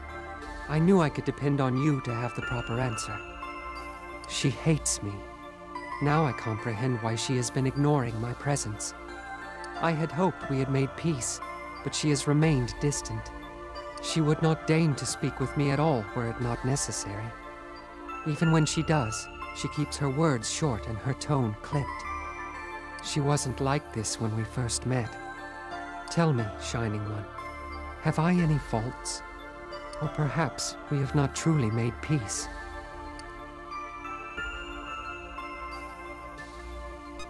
Allow me to ponder this. There may be some lingering discontent from the day we parted ways.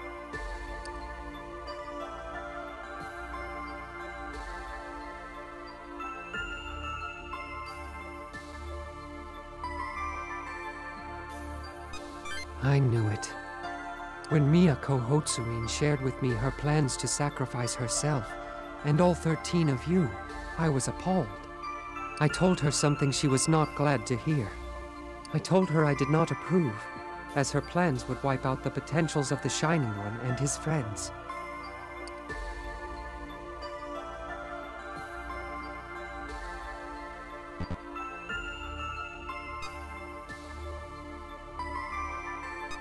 I always wanted to protect Miyako Hotsuin's potential as well. I've desired her safety since that day, and I still do, even now. No, I kept silent. It likely would have fallen on deaf ears. She has no qualms about sacrificing her own life. Nothing that I told her would have changed the situation.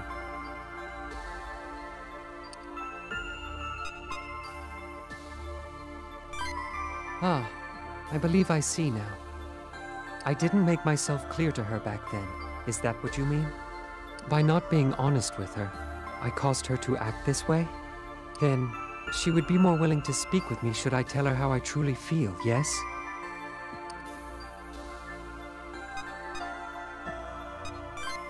You are completely correct. If I really wish to make a lasting peace with Miyako Hotsuin, I must think this over myself.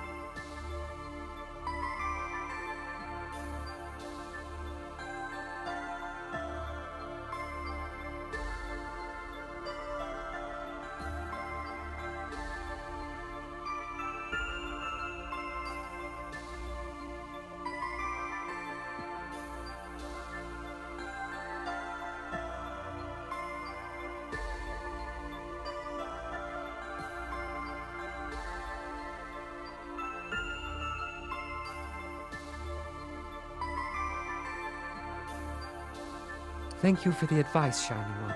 I shall contemplate this until I find a suitable answer.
Are you concerned for me because I am by myself? Please, there's no need. I'd likely just get in the way. It is not as though I truly comprehend human emotions anyhow. But I suppose that is to be expected.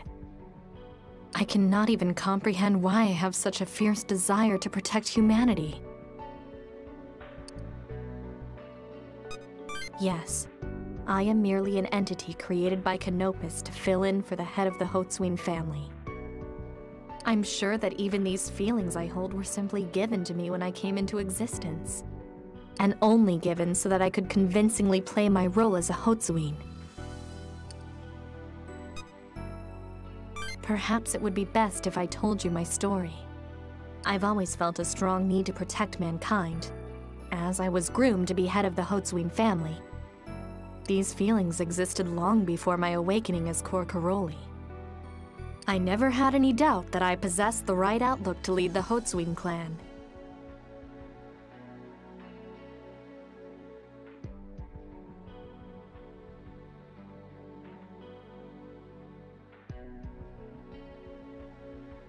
Then one day, Elcor appeared.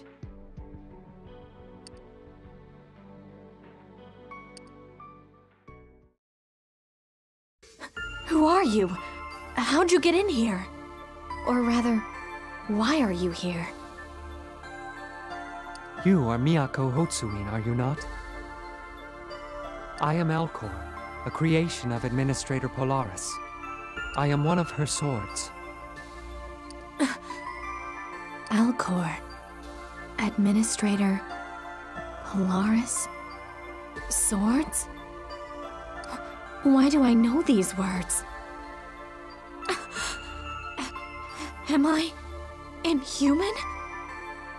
Well, I wouldn't phrase it in that way myself. A light shines within you that is quite like theirs. Similar, but not the same. You and I have a lot in common. We're the same sort of being, it turns out. But you believe me, don't you? Even without my saying these things, you know them to be true. Human, yet not.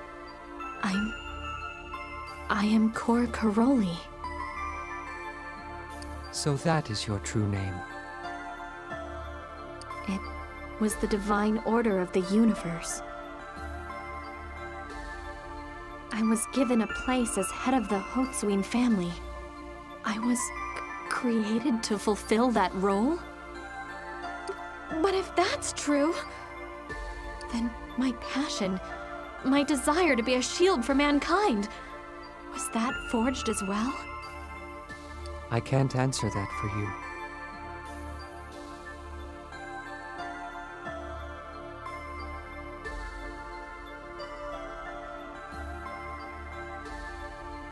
But let's think of it in this way.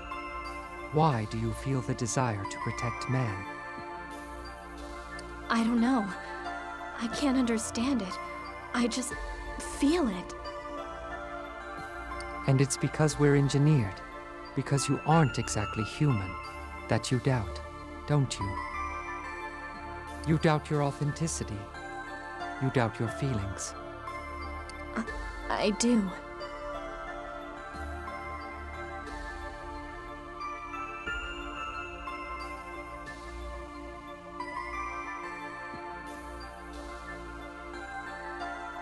I tell you now, it's how you address these feelings that is important.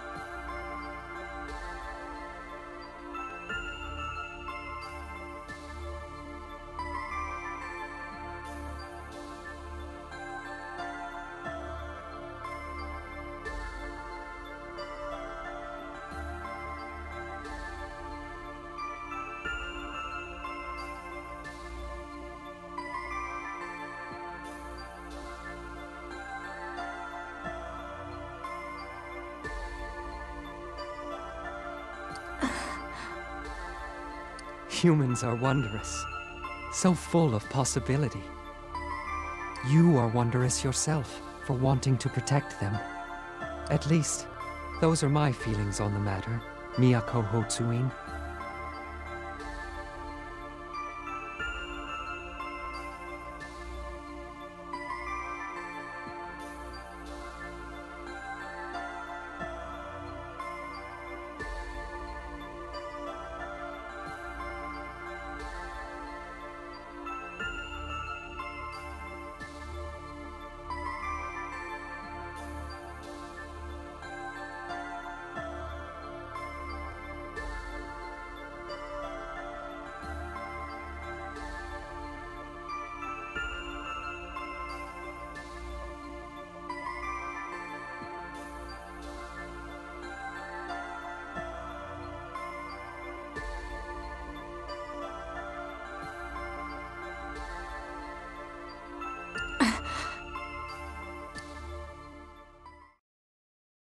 That is how I awoke as Cor Caroli. My meeting with Alcor shook the foundation of my identity. But he affirmed the truth of what I am. From the moment of my awakening as Cor Caroli, I have used my knowledge and understanding to develop a plan and set it in motion. I would see Alcor sit upon the heavenly throne as a true administrator.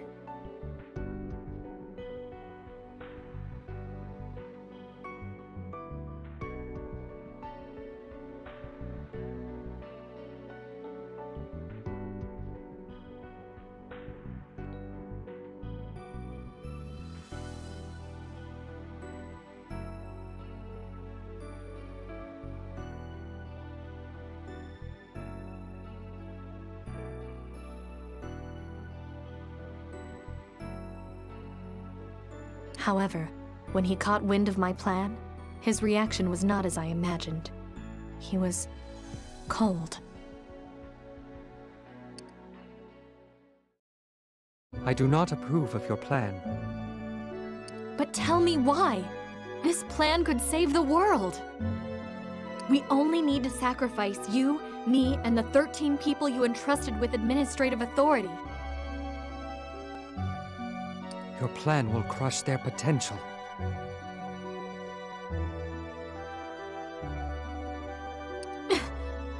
If such a small sacrifice is all it takes to save humanity, then we should make that sacrifice.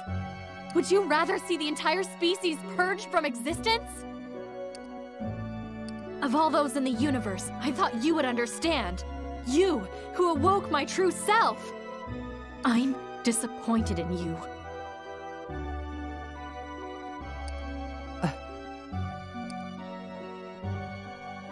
I was lost. Alcor had told me my plan would crush their potential.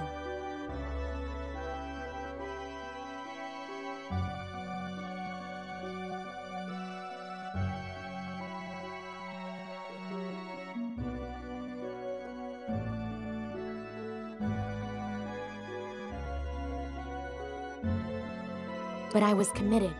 There was no hesitation when I decided I needed to capture him. I'm sure you can fill in the blanks after that. After capturing Alcor, I asked him time and again about those he had gifted with the administrative authority. Still, he refused. That's when I released Nicaea, the program he created, into the world. I had hoped it would lure you out. I was aware of the consequences. I was aware of the dangers and the damages. Normal humans would hesitate, question, fear when faced with such a decision. In order to save the world, I chose that path willingly. I suppose I am just a being created by Canopus after all.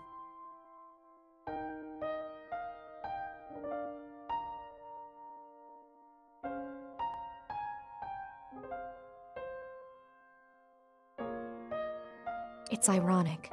The more I try to protect humanity, the less human I become.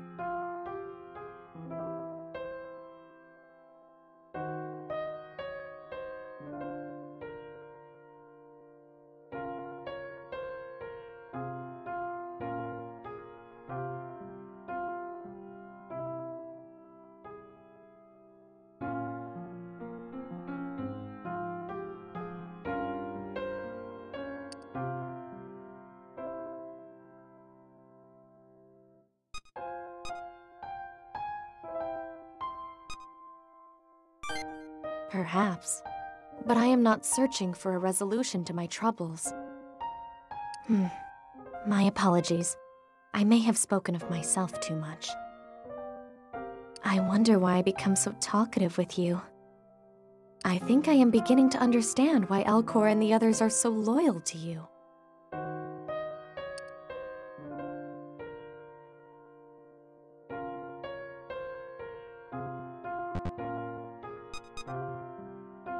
No, I can't anymore.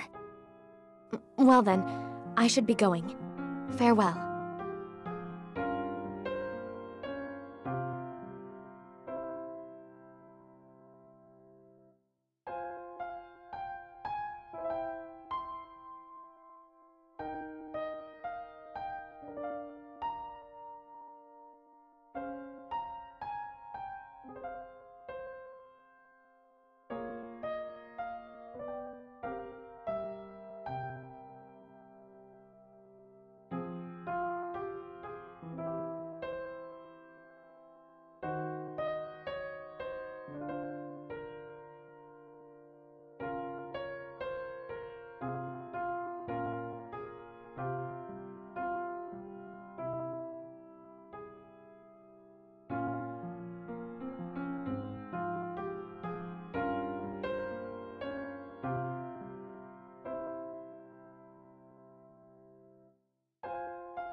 It's me.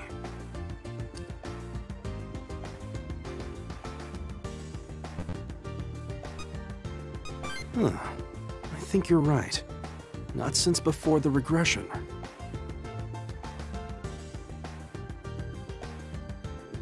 I'd like you to head to the Metropolitan Building immediately.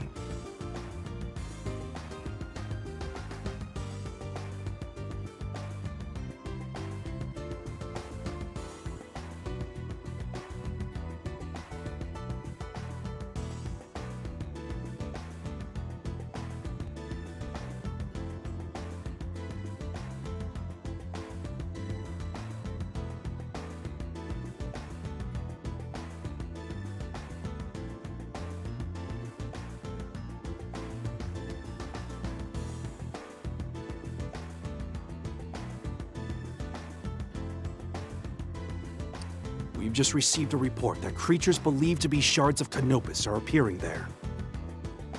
Agents Sako and Kano notified the others. Everyone is already en route to the Metropolitan Building. With Miyako and Alcor on our side this time, we may learn some information on Canopus. I will be counting on you.